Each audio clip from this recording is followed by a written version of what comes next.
Halo semuanya, selamat datang di channel yang tidak layak untuk dihina ini. Sebelum kita mulai, atur posisi santainya, seruput kopinya, dan mari kita berhayal. Gimana menurutmu? Tanya Lin Tian sambil tersenyum genit saat memandang dewa penghancur. Kamu mempermainkan aku lagi, ucap dewa penghancur dengan kesal, dan kemudian dia mencoba untuk memukul Lin Tian. Lin Tian yang melihat tingkah konyol wanita ini hanya tersenyum lembut, sebelum dia memeluk wanita itu dengan erat. Dewa penghancur seketika saja terdiam, itu di saat Lin Tian memeluknya secara tiba-tiba. Segera, berbagai macam emosi muncul di wajah dewa penghancur. Senang bisa bertemu denganmu lagi. Aku pikir kamu tidak dapat bereinkarnasi lagi. Tapi aku tidak menyangka, kalau akan bertemu denganmu lagi setelah sekian lama, ucap Lin Tian dengan lembut. Mendengus. Dewa penghancur hanya bisa mendengus setelah mendengar ucapan Lin Tian. Tapi dia juga senang, karena dia bisa bertemu dengan Lin Tian lagi. Baiklah, mari kita berbicara dengan serius sekarang. Dan masalah tempatnya, mari kita cari tempat yang lebih tenang, ucap Lin Tian sambil melepaskan pelukannya dari wanita itu. Dewa penghancur setuju, dan dia segera membawa Lin Tian pergi dari sana. Sebelum pergi, dia telah memerintahkan agar semua pasukannya tidak menyerang Bing Zhao dan yang lainnya. Dan dia juga memberi perintah, agar menemukan kamar untuk tempat peristirahatan Bing Zhao serta para berandalan yang lain. Aku akan membawa ke kamar kalian, ucap Jenderal Xian Nu sambil menatap semua berandalan itu. Baiklah, tiba-tiba saja Lin Guang yang jarang berbicara itu, dia dengan sigapnya maju ke depan dan membalas ucapan Jenderal Xian Nu. Melihat tingkahnya itu, wajah para berandalan lainnya tampak semakin aneh. Dia tidak menyangka kalau Lin Guang akan bersikap aneh seperti ini secara tiba-tiba, lalu Bing Zhao dan Bai kecil saling memandang sebelum tersenyum diam-diam. Ini kamar kalian. Jika kalian menginginkan sesuatu, kalian tinggal panggil aku atau pelayan yang lainnya, ucap Jenderal Xian Nu setelah sampai di depan rumah yang cukup besar. Baiklah, aku pasti akan memanggil Nona. Ah Nona, aku tidak tahu siapa nama Nona. Tanya Lin Guang sambil menatap Jenderal Xian Nu dengan mata berharap-harap. Aku, Tuan biasa memanggilku dengan sebutan Xian Nu. Tuan Muda Lin bisa memanggilku dengan nama itu, jawab Jenderal Xian Nu sambil tersenyum saat memandang Lin Guang yang agak aneh itu. Baiklah, terima kasih Nona Xian Nu, ucap Lin Guang dengan wajah gembira. Jenderal Xian Nu hanya mengangguk, lalu pergi meninggalkan semua berandalan itu di sana. Lin Guang masih menatap Jenderal Xian Nu, itu dengan tatapan orang yang sedang jatuh cinta pada pandangan pertama. Sedangkan untuk para berandalan yang lain, mereka meninggalkannya sendirian di luar tanpa mengajaknya untuk masuk. Tunggu aku, ucap Lin Guang yang melihat kalau berandalan lain sudah masuk ke dalam rumah. Tidak jauh dari sana, Jenderal Xian Nu tersenyum sambil menggelengkan kepalanya, itu saat dia melihat tingkah konyol Lin Guang ini. Dia berpikir kalau Lin Guang beserta yang lainnya akan bersikap kasar kepadanya, karena bagaimanapun juga Xian Nu adalah musuh besar alam langit, yang telah menyebabkan perang dan kekacauan di alam langit. Tapi dari tingkah Lin Guang sebelumnya, dia dapat mengerti kalau pria-pria itu tidaklah seperti orang-orang yang berpikiran sempit. Meskipun mereka kuat, tapi mereka juga tidak pernah menyalahgunakan kekuatan itu. Pria yang menarik. Jika dia bisa lebih pendiam, mungkin itu bisa membuatku jatuh cinta kepadanya, ucap Jenderal Xian Nu sebelum berbalik pergi, dan meninggalkan area rumah itu. Di dalam aula, Lin Tian dan Dewa Penghancur saling memandang satu sama lain. Mereka ingin berbicara, tapi bingung untuk memulainya dari mana. Pria tua di sisi Dewa Penghancur yang melihat kecanggungan di sana, dia juga ikutan sedikit bingung. Tiba-tiba saja pria tua itu terbatuk pelan, dan ini membuat keduanya sadar dari pikiran mereka masing-masing. Lin Tian segera menatap Dewa Penghancur dengan serius. Begitupun sebaliknya, Dewa Penghancur juga menatap Lin Tian dengan serius. Lin Tian menghela nafas, dan meminta Dewa Penghancur untuk memulai duluan. Bagaimana bisa dia menjadi seperti sekarang ini? Dewa Penghancur lalu menceritakan kisahnya. Dia dulu bernama Tian Hunhu, dan itu nama yang sama dengan nama masa lalunya pada saat itu. Semuanya berjalan baik-baik saja di dalam keluarganya pada saat itu, hingga sampai suatu hari ayahnya yang merupakan Kaisar Langit mengalami perubahan yang aneh. Dia lebih sering marah kepada keluarganya, bahkan dia pernah membunuh anaknya sendiri karena masalah sepele pada saat itu. Yang lebih kejamnya lagi adalah, istri atau selirnya mati dengan menyedihkan di tempat tidurnya. Saat kejadian itu, semua orang banyak mendengar teriakan dari dalam kamar selir itu. Tapi semua orang berpikir kalau itu adalah hal yang biasa, karena ada Kaisar Langit di dalamnya. Dan pikiran mereka saat itu adalah, Kaisar Langit dan selirnya itu pasti sedang melakukan hubungan intim. Tapi pada pagi harinya saat pelayan masuk setelah Kaisar Langit pergi, pelayan itu menemukan mayat yang sudah mengering di kasur, dan mayat itu tidak lain adalah selir itu sendiri. Namun pada saat itu, Tian Hunhu masih belum mendapatkan ingatannya kembali. Lalu saat dia mendapatkan semua ingatannya kembali, itu terjadi saat kematian saudara, saudari, ibu, serta istri-istri dari kaisar lainnya. Dia melihat sendiri, saat ibunya yang merupakan permaisuri langit sedang sekarat.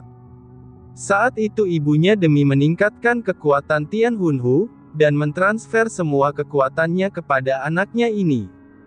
Karena itulah kekuatan Tian Hunhu meningkat dengan pesat, dan begitulah cara dia mendapatkan ingatannya kembali. Karena dia masih hidup dan telah melihat semua kejadian itu, dia akhirnya lari dari istana dengan keluarga Tian yang masih tersisa. Itu termasuk pria tua yang tidak lain adalah penasehat terpercaya Kaisar Langit itu sendiri. Sejak saat itulah dia membangun kekuatannya sendiri secara diam-diam, dan memulai rencananya untuk menghancurkan serta membalas dendam kepada Kaisar Langit. Awalnya dia berpikir kalau semua perbuatan ayahnya itu akan ketahuan, tapi siapa yang menyangka kalau ayahnya telah menciptakan keluarga palsu dengan kekuatannya sendiri yang mirip dengannya, beserta seluruh keluarga Tian yang telah mati di tangannya.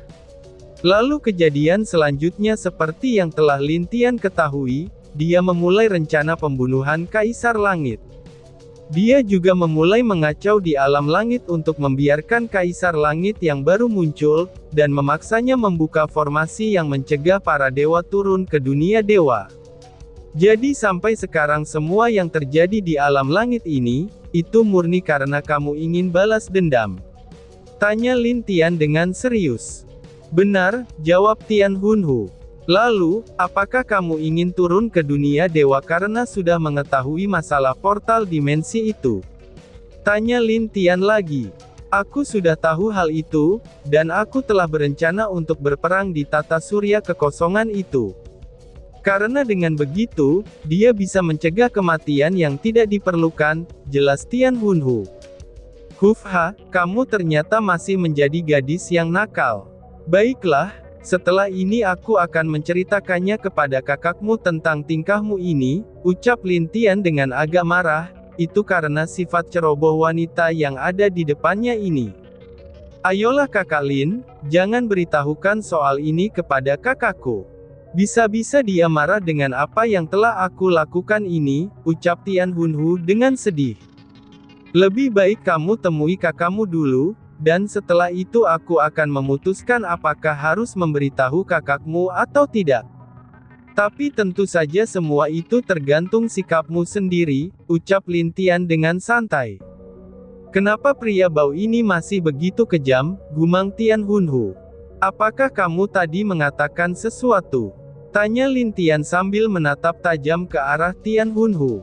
Tidak, aku tidak mengatakan sesuatu, jawab Tian Hunhu dengan buru-buru. Mendengus, bagus jika kamu tidak mengejekku lagi dari belakang. Jika kamu berani melakukan itu lagi, aku pasti akan memberitahukannya kepada kakakmu, ucap Lin Tian. Ucapan Lin Tian ini membuat Tian Hunhu kesal. Tapi dia tidak berani membalas ucapan Lin Tian, karena dia takut Lin Tian benar-benar akan memberitahu kepada kakaknya tentang masalah ini. Melihat sifat putri yang begitu kesal tapi tidak bisa melampiaskan kekesalannya itu, ini membuat pria tua itu tersenyum sedikit. Baiklah, selanjutnya mari kita bahas bisnis. Aku memiliki tujuan datang ke sini, yaitu ingin berbicara denganmu.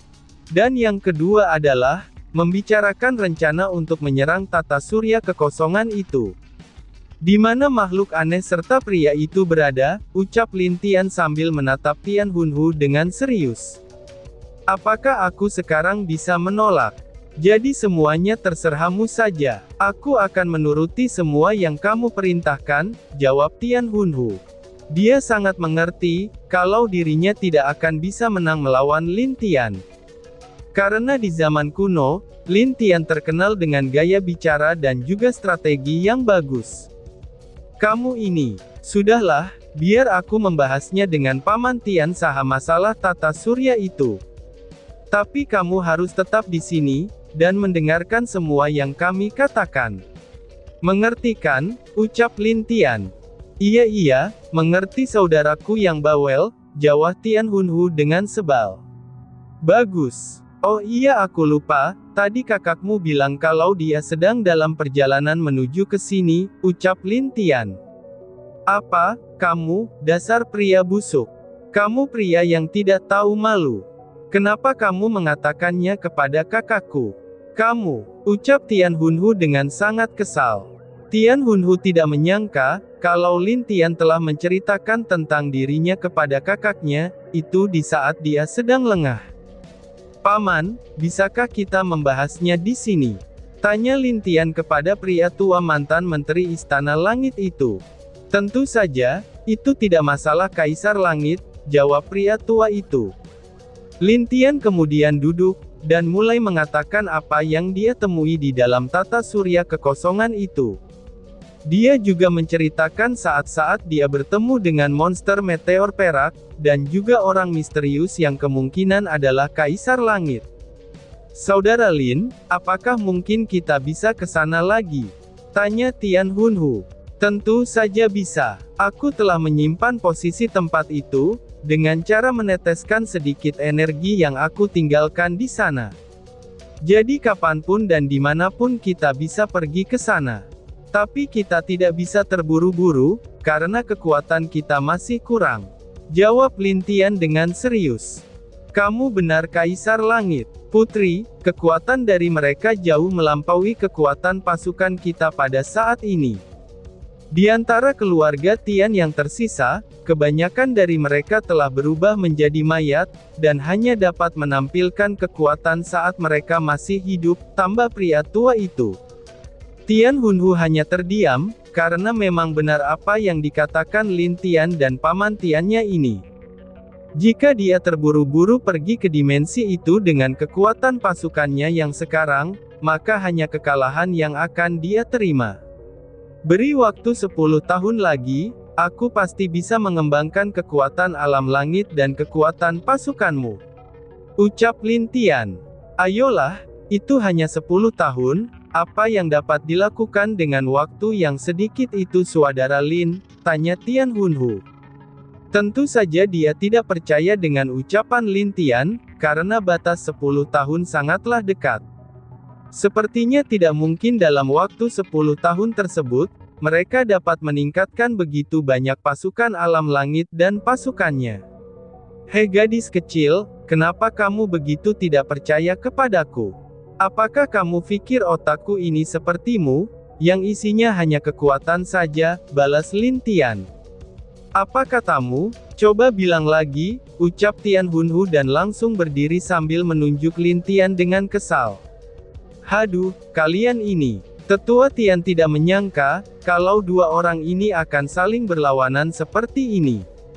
Meskipun dia sudah mendengar kalau tuan putrinya yang bereinkarnasi ini bertemu dengan Lin Tian di zaman kuno, tapi dia tidak pernah menduga hubungan mereka akan seliar ini. Dia juga tidak mengerti, siapa yang dapat mengontrol dua orang ini di zaman itu. Gadis kecil, apakah kamu pikir tinjumu itu masih keras seperti dulu? Apakah kamu ingin mencoba tinjuku? Tanya Lin Tian dengan senyum di wajahnya. Bangke, aku pasti akan membuatmu menderita. Lalu apakah benar kalau kamu sudah memberitahu kakak kalau aku ada di sini? Tanya Tian Hunhu yang tiba-tiba saja panik. Menurutmu, apakah kamu pikir aku akan membohongi istri sendiri? Balas Lin Tian. Sialan, aku harus pergi dari sini. Jika tidak, kakak bisa-bisa menghukumku seperti dulu, pikir Tian Hunhu dalam sekejap, dan segera melupakan permasalahannya dengan Lin Tian. Paman, cepat katakan kalau mereka tidak dapat berkembang, karena mereka itu hanyalah mayat hidup, ucap Tian Hunhu. Iya, karena itulah kekuatan mereka berhenti hanya di dewa penguasa tingkat tinggi tahap puncak. Jika mereka diberi kesempatan hidup lagi, aku yakin mereka bisa mencapai setengah dewa kaisar dalam 10 tahun. Jawab tetua Tian dengan serius sambil memikirkan keluarga Tiannya. Jika aku membantu mereka, apakah paman bisa jamin kalau mereka tidak memberontak kepadaku? Tanya Lin Tian dengan serius sambil menatap tetua Tian. Apa maksudmu membantu mereka? Jika benar kamu bisa membantu mereka, aku bisa bersumpah atas nama keluarga Tian, kami pasti akan setia kepadamu. Jawab tetua Tian dengan sepenuh hati. Lin Tian akhirnya terdiam, dan dia melihat ke arah Tian Hunhu dengan serius. Meskipun Tian Hunhu tidak mengerti apa yang akan dilakukan oleh Lin Tian, tapi dia dengan serius menganggukkan kepalanya. Itu pertanda apa yang dikatakan oleh tetua Tian ini, itu juga adalah keinginannya. Bagaimanapun juga Lin Tian adalah kaisar langit, dan juga saudara iparnya. Tentu saja, dia pasti akan sepenuhnya mendukung Lin Tian tanpa ragu. Apalagi jika dia masih berlawanan dengan Lin Tian, kakaknya pasti akan menghukumnya dengan sangat kejam. Bagus. Panggil mereka semua ke sini. Biarkan aku memperlihatkan kepada kalian, apa yang tidak bisa dilakukan oleh orang itu kepada kalian semua. Ucap Lin Tian sambil berdiri, dan memandang keduanya dengan senyum puas. Aura agung yang terpancar dari tubuh Lin Tian, ini membuat Tian Hunhu dan juga tetua Tian merasakan kehangatan, serta keagungan seorang pemimpin. Entah kenapa, mereka merasa kalau Lin Tian benar-benar jauh berbeda dari Kaisar Langit yang dulu. Kaisar, bagaimana kalau aku akan membawa kalian ke tempat mereka? Tanya tetua Tian. Ih, itu tidak masalah. Aku mengerti kalau mereka semua pasti sedang dibekukan bukan? Jawab Lin Tian sambil tersenyum saat memandangi tetua Tian itu. Iya, jika kami tidak membekukan mereka, hal itu akan membuat tubuh mereka membusuk sangat cepat, jelas Tian Hunhu. Kalau begitu tidak masalah. Selama mereka masih memiliki kesadaran, aku bisa membuat mereka hidup kembali. Kalau begitu, dan boom. Belum selesai Lin Tian berbicara, tiba-tiba saja terdengar suara ledakan yang besar. Di luar di atas Gunung Huangwu, sesosok wanita cantik menyerang formasi yang telah dipulihkan oleh tetua Tian. Hal itu membuat tetua itu langsung muntah darah di hadapan Lin Tian dan Tian Hunhu yang tercengang. Mereka merasakan energi dingin yang luar biasa yang berasal dari luar, dan ini membuat seluruh tubuh mereka merinding. Kamu lihat sendiri kan, kakakku sepertinya sangat marah sekarang, ucap Tian Hunhu dan langsung kabur dari ruang itu setelah memerahi Lin Tian. Hunhu, cepatlah keluar. Jangan buat aku marah, teriak seseorang, dan tiba-tiba saja bersambung. Sekian dan terima kasih banyak. Bye-bye.